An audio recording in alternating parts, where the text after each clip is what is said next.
What's up, EWU crew? It's the Raven, here to share with you another shocking, interesting, or strange, but very true story.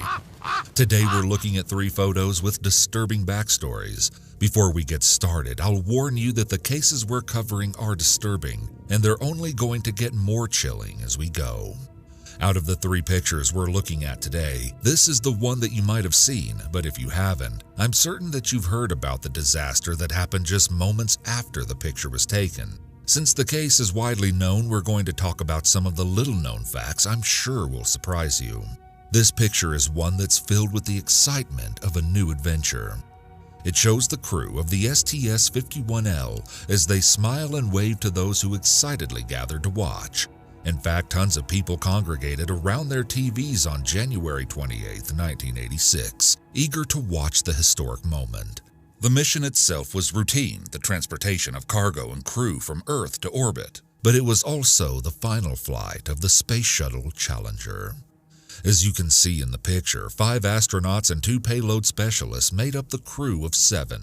The crew included 37-year-old Krista McAuliffe, who was making history as the first civilian and teacher in space. McAuliffe was picked out of more than 11,000 other applicants to the NASA program. Someone you probably didn't know who was considered to join the Challenger crew was Big Bird. That's right, from Sesame Street. Big Bird was seriously considered to be on the shuttle, but the plan never went through. If it had, though, what happened next would have been even more traumatizing for the children watching across America. Everyone boarded the Challenger, and I think you know exactly what happened next. Almost all of us know the horrific fate of the Challenger on that final flight.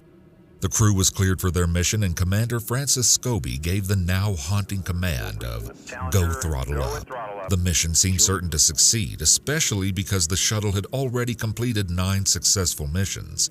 Seconds later, NASA heard one final message from the Challenger.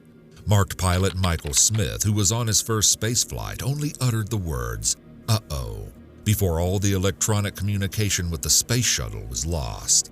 Many people think that the crew of the Challenger had no idea that anything was wrong until it was too late, but Smith clearly did. Everyone on the ground was helpless to do anything. They stared up in horror. One second the crowd was cheering at the feeling of the blast from the launch as the Challenger rose up into the sky. The next second, everyone was quiet. It took a few moments for people to realize what happened. NASA personnel caught on first, staring up with tears in their eyes. Mission Control managed to say, "Obviously, a major malfunction has occurred." Only 73 seconds into the launch, the Challenger erupted into a huge ball of flames when it reached around 48,000 feet above the Earth's surface. On the ground, all anyone could see was huge plumes of white and flames above them. Understanding of what happened was slow, with most of the crowd frowning up into the sky. When people realized that the Challenger was coming back down, but in pieces, people started crying, screaming, covering their mouths in horror. Then someone asked what everyone was wondering. "Where are they?" And someone else responded, "Dead. We've lost them." One of the greatest tragedies was the fact that almost all of the loved ones of the Challenger's crew were on the ground at the time of the launch, staring up and helpless as the shuttle broke into pieces right before their eyes. Especially tragic was that Krista McAuliffe's 2 children had been brought to the roof of the Launch Control Center so that they could have the best view to see their mother make history. McAuliffe had taken her son's frog stuffy and her daughter's cross and chain in the shuttle with her for good luck. 9-year-old Scott and 6-year-old Carolyn McAuliffe would have seen the explosion with disturbing clarity, and they weren't the only children to watch from the ground as their parents horrifically died. The burning shuttle continued upwards for another 25 seconds before it eventually plummeted into the Atlantic. The wreckage then scattered over the ocean east of Florida. To all the shocked people watching, it looked like the Challenger exploded, and actually, that's one of the biggest misconceptions about the Challenger disaster. NASA called it an explosion, so did the media, so do many people in years after, and even I thought it exploded. But it didn't technically explode, so what actually happened? Well, it erupted in flames and broke into pieces. A seal in the shuttle's right solid-fuel rocket booster, which was meant to prevent leaks from the tank, weakened in the frigid temperatures and failed. Then hot gas began pouring through the leak, collapsing the fuel tank and ripping it apart. Then it all burst into flames. The flood of liquid oxygen and hydrogen created the huge fireball that tore the Challenger into pieces over the heads of the horrified crowd. Another misconception is that when the Challenger erupted in flames and broke apart, everyone on board had been killed instantly. In fact, NASA had insisted that the crew died instantly, probably because the alternative was too horrible to consider. But sadly, it's the truth.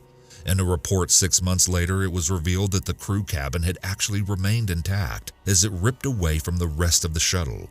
Because of this, the Challenger's crew had actually survived the initial breakup of the shuttle, despite what most people believe today.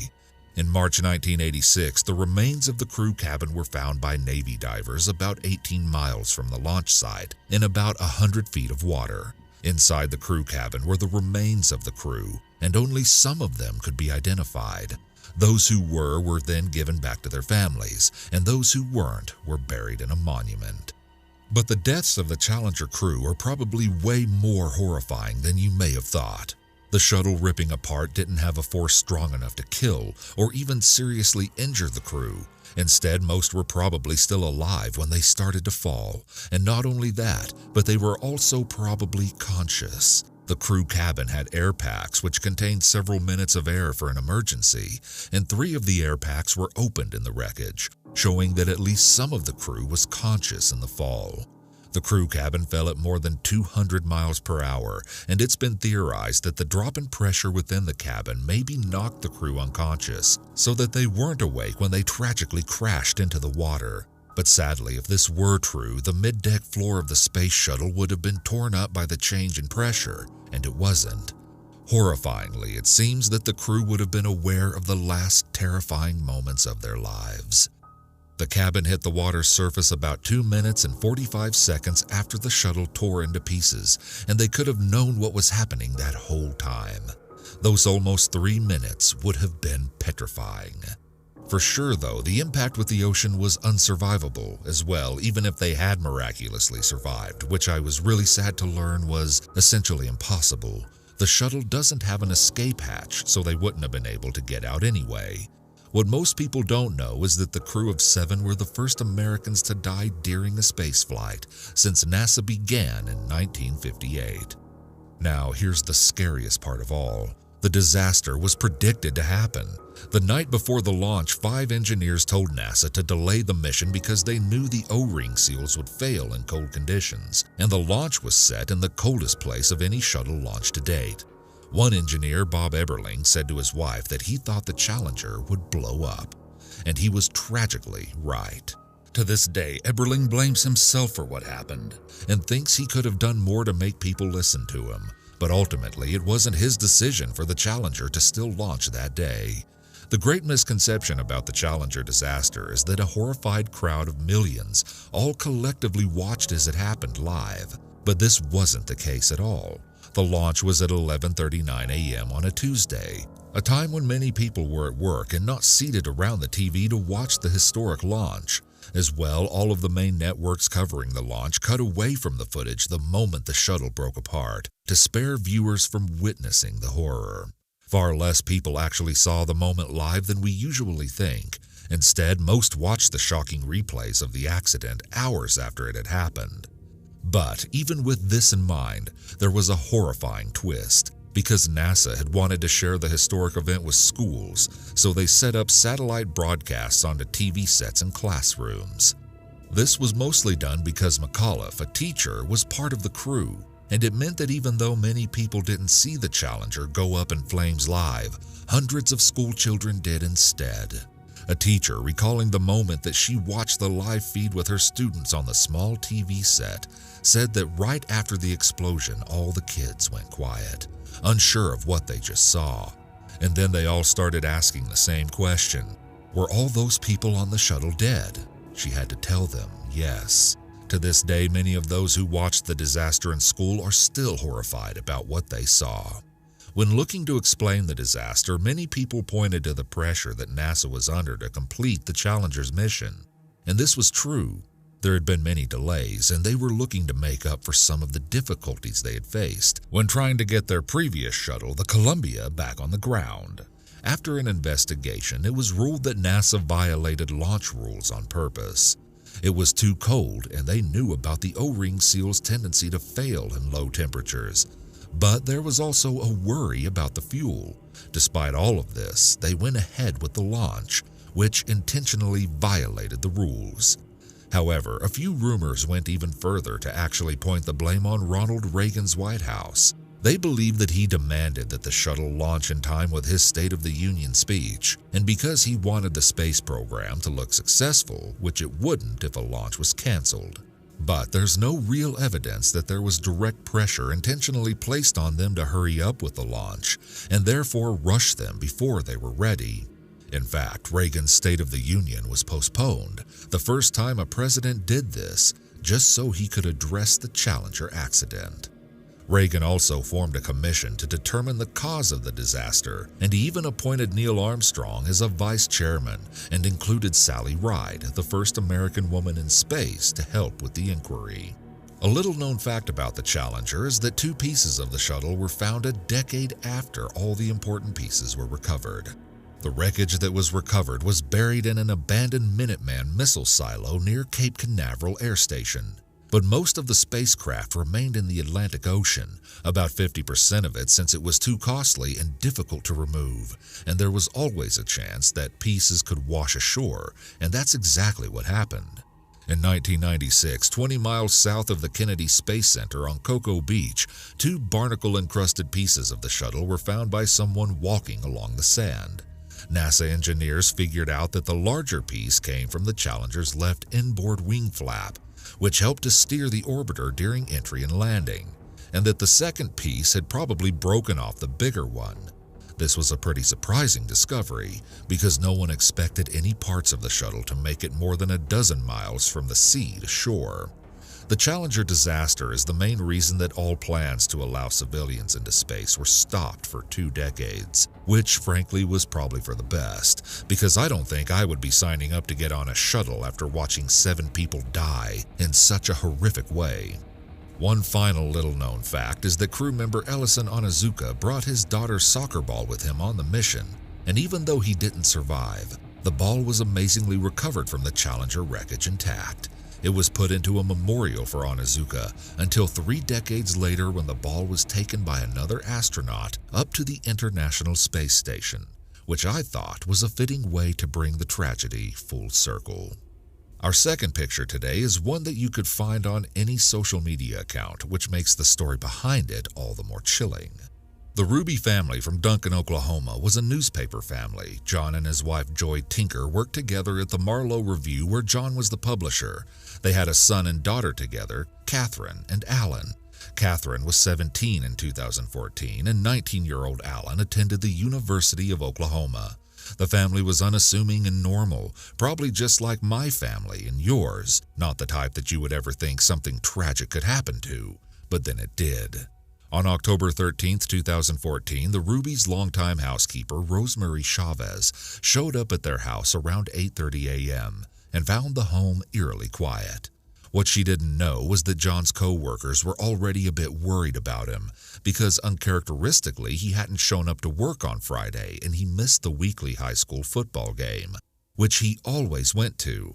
These were hints that something sinister had happened, but no one really suspected anything. Carefully going through the house, the housekeeper noticed that all of the cabinets were open and that the dog's food bowls were overfilled. Going into the kitchen, she saw a pair of feet, Catherine's feet, and then John lying face down in the doorway. She also found Tinker lying cold and unresponsive further in the kitchen. All 3 had been shot to death. Completely distraught at finding the family she knew so well murdered in their own home, she made a harrowing call to 911. The police were quick to arrive on the scene and tape off the house while the Ruby's neighbors flooded into the street to see what was going on. Many of them were especially upset to learn that it had been the Rubys who were killed, as they were known in the community to be great neighbors and a kind family. As news spread about the horrific death of the 3 Rubys, so did the rumor that maybe they'd been killed in a robbery that went very, very wrong. The police believed that the crime scene had possibly been staged to look like a robbery. But the idea still terrified the entire community, who worried about who would be next. This theory would turn out to be completely wrong, but no one knew that yet, and they also didn't know some of the seriously surprising twists and turns this case would take. In one of the weirdest coincidences that I've heard, especially since it really was just a coincidence, Alan Ruby was arrested only a few hours after his family were found dead. But the charge had absolutely nothing to do with his family. All the way back in January, Alan had pled guilty to credit card theft after he had stolen his own grandmother's credit card from her.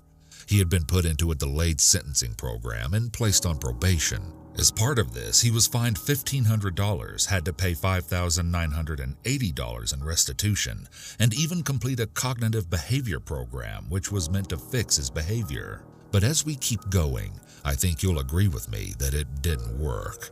The case is a little more complicated than him just taking his grandmother's credit card and using it though. Alan actually opened a credit card in his grandmother's name, which is more than stealing, it's fraud. He was also charged with possessing stolen checks in a related crime. At this point, the local police were investigating him for forging checks worth about $17,500 since August. He was sentenced to 3 years in prison for the fraud charge, but this was just the beginning. Back on October 9th, only 4 days before his death, John had realized that his 9mm semi-automatic handgun was missing when he was headed to work. He kept it in the console of his truck, and he immediately told the police. He also told them that he thought it had been taken that morning. He didn't know it, of course, but it had actually been his son Alan who stole the gun from his truck. And Alan knew exactly what he was going to do with the gun. The same day that John noticed his gun was gone, Alan showed up at the house. It was around 8 p.m. when he confronted his mother where she was in the kitchen. He shot her right in the neck, but miraculously the bullet didn't kill her, though she fell to the ground. Seeing that his mother was still alive, Alan raised the gun again and shot her a second time, this time aiming at her head so that the bullet would kill her. Catherine was outside washing her car at the time, but she came rushing into the house through the front door and then into the kitchen. Had she heard gunshots? Did she see her mother lying on the ground? I don't know for sure, and we won't know because Alan shot her in the head, immediately killing her. I found this next detail really disturbing to imagine, because after killing his mother and sister, Alan waited in the house with their bodies for his dad to come home. I think what I found so chilling about this was that sometimes it's easier to imagine crimes happening in the heat of the moment, when someone reacts more than they think. But not only did Alan plan his family's deaths when he stole the gun, he then patiently waited for about an hour for his father to come home so he could complete the job. When John finally came home, Alan struck, shooting him almost the exact same way he had killed his mother, first by shooting him in the neck and then the head when he hit the ground. After everyone was dead, Alan still didn't flee the scene right away. He took the time to take the DVD disc from the house's security system and then left. He carefully disposed of the DVD and the gun by throwing them both into a lake. When he drove back to his dorm room from the lake, he grabbed his cell phone, which he had left on purpose so that it would be evidence that he was in the dorm at the time of his family's deaths, and so that it wouldn't ping off any cell phone towers near the Ruby home. To add to this, he also made a post on social media saying that he was at his dorm on that night. Alan had clearly planned his crime. He thought of almost everything. As if nothing had happened at all, Alan then left the state of Oklahoma. Not to run away and flee the crime as you might be assuming, no. Instead, he went to a University of Oklahoma versus Texas game in Dallas. There he stayed in the fancy Ritz-Carlton hotel and partied the whole weekend. He took this picture of his friends at the hotel and posted it. You can see the girl smiling, clearly with no idea about what Alan had just done to his whole family. Alan didn't even go to the game, instead spending his time at the bars. His friends who were with him later said that over the weekend, he was happy and laughing and having a good time, and never did anything to make them suspect anything. To me, this not only shows that Alan wasn't really battling with his conscience after killing his family, but also that he was extremely confident he wouldn't get caught. So, how was he caught? Well, when police were first examining the Ruby family deaths, they asked Alan to come to the house to help with the investigation. At first, he seemed really distressed when he was told that his family had been killed, but when he was at the house, the police thought he was acting really strange and said that he was cold and callous, despite having just lost his parents and sister. He apparently didn't ask investigators many questions about what had happened and was very nonchalant about the whole thing. Police suspicions were raised and they brought him in to be interviewed after he had just been arrested on the fraud charge. While there, Alan soon confessed to stealing his father's gun and killing his family only one day after their bodies were found. Unsurprisingly, Alan was then charged with 3 counts of first-degree murder. He told the investigators the exact story that I told you. He shot his mother, sister, and father before throwing the gun and DVD from the surveillance system into a lake to get rid of the evidence. But only part of that story was true. You see, Alan had clearly planned this crime and thought it through quite a bit, so when he told the police that he got rid of the gun and DVD, it was a lie. That's not what he did at all. Why did he lie? Maybe he thought to himself, if I lie, then I keep the evidence that would actually tie me to the crime hidden. Maybe he thought if they can't find the evidence, then I get a lesser sentence. Or maybe he thought they wouldn't be able to prove it at all. Either way, it didn't work. Alan must not have expected the police to find the storage unit he had, but they did. There was surveillance of him driving to the storage buildings just after his family had been shot. Inside his unit, the police found the missing 9mm gun believed to be the one used in the shooting, and the surveillance tape from the Ruby's home, as well as blue nitrile gloves that they believe he wore when committing the crime. They also found a bunch of other things that Alan had taken from his family's house, including his mother's purse, her checks, deposit slips, and credit cards, 2 of the computers, an iPad Mini, and a box filled with prescription medication. On his way to Dallas, Alan had tried to discard the clothing that he wore when shooting his family by throwing the evidence on the side of the road. But why did he do it? It's the question I always find myself asking, especially with a 19-year-old killer. Why would he kill his own family in such a cold-blooded way? Well, apparently Alan would go on huge spending frenzies and often enjoyed showing off to the people he met in university that he was quite wealthy. He especially enjoyed the fact that other people were drawn to him because of his Rolex watch and the Louis Vuitton shoes he wore. Alan would even go so far as to tag his own social media posts, #expensive. When his parents paid for him to take a trip to Paris, he ended up spending more than $5,000. His parents had actually gone to the police over this because they thought Alan was using a credit card that didn't belong to him, and this was the beginning of the stolen credit card charge because it was his grandmother's that he was using. Later, it was believed that he had also stolen one of his mother's credit cards, or if he hadn't, he started one in her name without her permission. But all the money he recklessly spent wasn't his, it was his family's. They already had an incident 2 years earlier when Alan and his mother got into such a bad argument over money that he apparently assaulted her. At the end of their rope and not knowing what else to do, his parents decided that he needed to be completely financially cut off because he was just too reckless. It's pretty clear that someone who enjoyed flaunting money so much that they would tweet making fun of people who ate ramen noodles would be upset about losing their ability to frivolously spend money. But it wasn't just his anger about being cut off that led Alan to shoot his family. Apparently, Alan told the police that he owed about $3,000 to a loan shark, and he thought that if his family all died, he would inherit all of their money. Not only would this solve his problems with paying back a loan shark, but he would also have all the money that he wanted to spend, and no one to tell him he couldn't. His father had 2 life insurance policies worth a total of $20,000 that would have gone to his wife if he died, and then been split between the 2 siblings if their parents died. Was this the sum that Alan had killed for?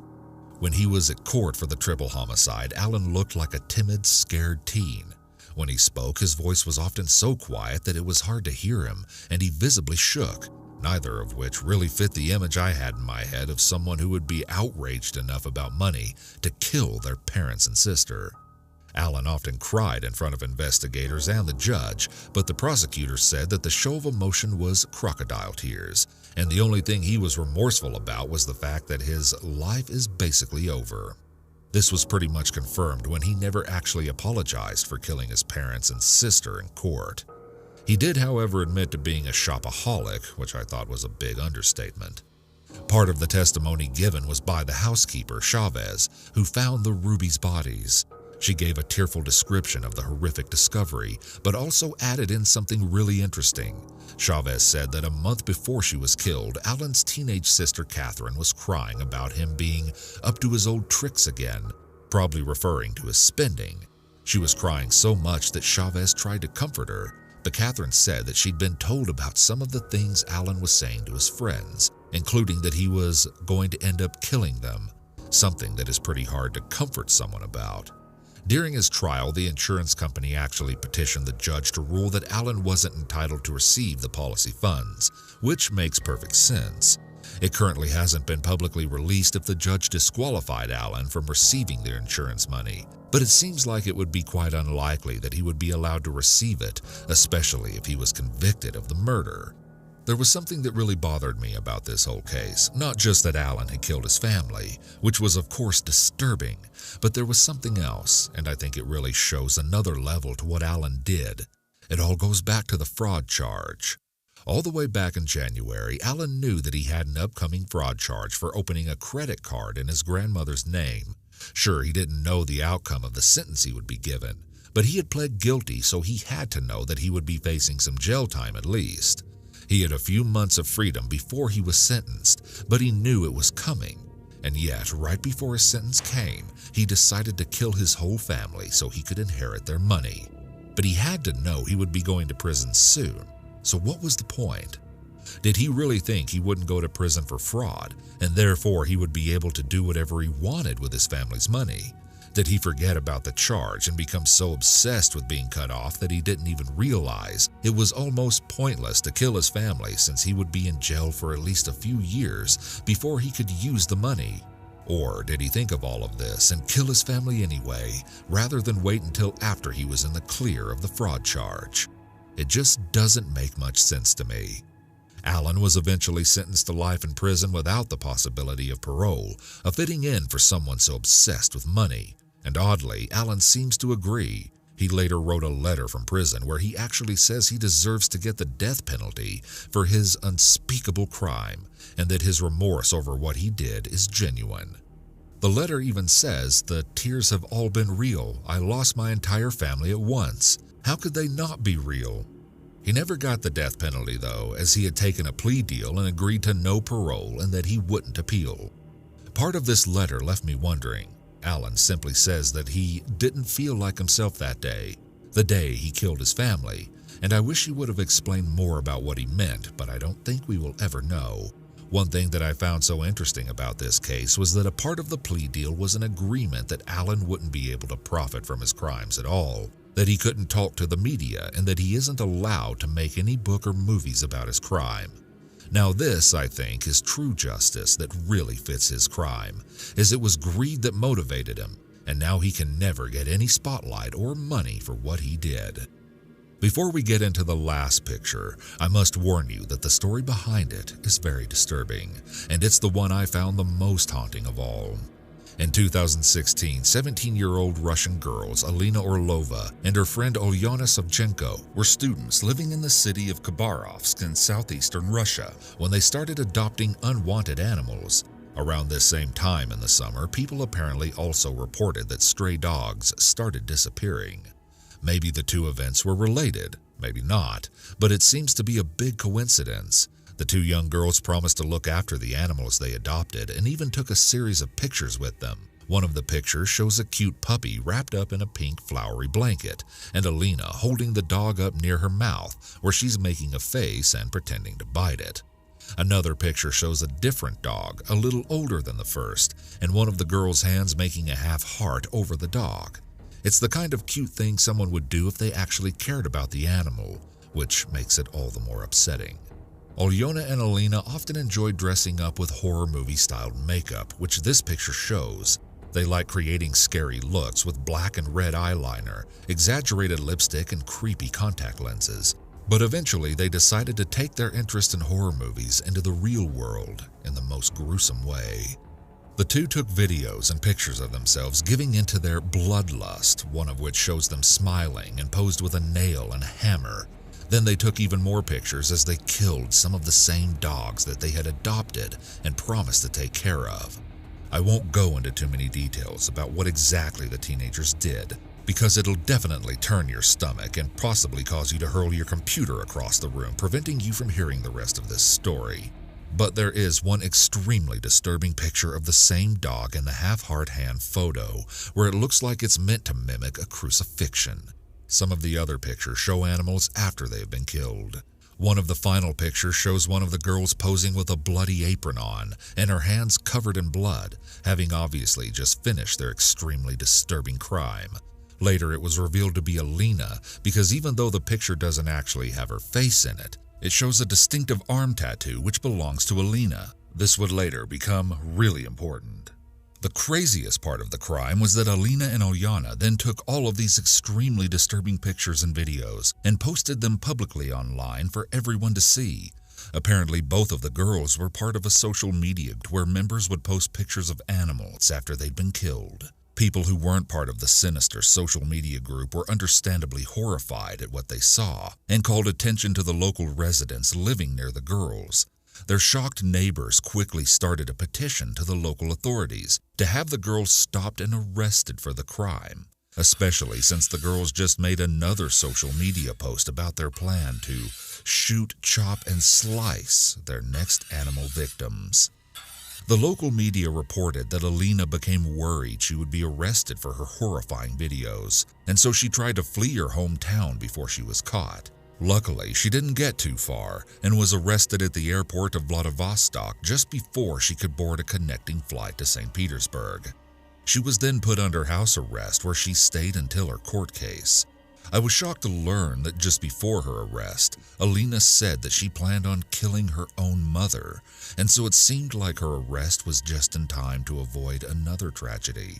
She even went as far as to ask people online just how long she would have to spend in prison if she was caught after killing her.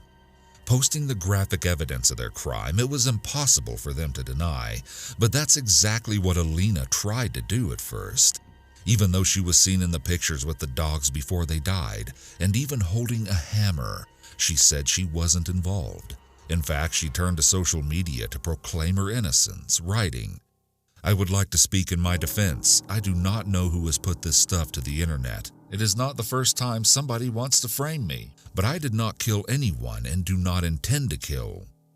She also claimed that all of her social media accounts had been hacked, which is how the pictures were posted, and that the images were fake. As news of this shocking case spread, people shared their horror with comments like, "Somebody should do the same to them in the same manner they treat these animals," or, "How can their mothers defend it? I would have probably reported on my child if he did something like that. Horrible." When the case was first filed in 2016, it seemed to be pretty straightforward, but when it went to court a few years later, it became even more complicated, and this was where it gets really interesting. It has been alleged that when Olyana Savchenko was first arrested, she apparently referred to herself as the Devil's Duchess. Part of this claim to the strange nickname was another picture that she posted. It seems like they posted everything online, but this one was especially gruesome because it showed Olyana holding the heart of a puppy that had just been killed. She captioned the picture, "It's for you, Anubis," referencing the Egyptian god of the dead. This picture was obviously just one of the many gruesome ones she posted, including others that showed her clothes with blood spread all over them. Olyana apparently told investigators that the reason her clothes were all bloody in these pictures was because she needed to be constantly covered in blood to feel warmth. Pretty strange, right? Looking at the way that the girls shared their crime publicly and also added in wild claims like this really made me think that they were doing it to be as outrageous as possible so they could get as much attention as possible. There's nothing else to gain from these crimes otherwise, no motive that makes any sense, except a level of cruelty I could never understand. Or is there? The activist thinks there's a chance the photos were meant to be sold. This would point to a different motive, though they could have had multiple motives. Maybe the girls did this horrible act for money and also to gain notoriety. The activist brought up the theory to the police for them to investigate, though she isn't sure that they did, and from what I could find, it isn't clear if this was ever anything more than speculation. Either way, it wasn't a theory that crossed my mind. As their crimes gained more and more publicity, people started to speculate that they were actually part of a satanic gang, rather than just two twisted teenagers. This theory was fueled by Alyana's claim that at least one of the dog's deaths was a sacrifice to an Egyptian god. She was seen wearing a shirt that apparently had a Satanist symbol on it, which added to the speculation. Of course, the girls were charged with killing and hurting dozens of cats and dogs, but they were also charged in connection with a completely different crime entirely. They were both charged with a separate allegation of armed robbery over an incident that involved an alleged attack on a woman with a bat and a pneumatic gun. Part of the evidence was video footage which shows Alyana bullying homeless people. Alyana was given the additional charge of insulting religious believers and inciting hatred, probably for her comments about sacrificing to an Egyptian god. In court, she was often called the ringleader of the group. Something that really struck me was how in court, Alyana always had a smile or a smirk on her face, and it made me think she didn't have any remorse, and that she didn't seem to be taking the trial seriously at all, but the rest of her country was taking it very seriously. In fact, the case was investigated by the Investigative Committee, which is known in Russia for being in charge of investigating the most serious cases in the country, which shows the severity of the crime. The outrage felt by those in the girls' community was also felt across the country and resulted in protests, which could be why the case was investigated by such a high-level committee. Another piece of evidence was the discovery of what was called a pet cemetery, hidden in one of the abandoned buildings, probably an old hospital in their hometown. As well, the skull of a cat was actually found at one of the girls' houses, and both their computers and phones were taken in as evidence. The amount of evidence is pretty hard to deny. In that same conversation, Alyana refers to herself as a psychopath with a need for torture. She eventually pleaded guilty to all of the crimes and was sentenced to 4 years and 3 months in a penal colony. Though penal colonies are the most common type of prison in Russia, often in remote areas and involve some kind of compulsory work, they aren't the deadly forced labor of the infamous gulags. In comparison, Alina Orlova, who also pleaded guilty, was sentenced to 3 years and 10 days in prison and cried when she heard.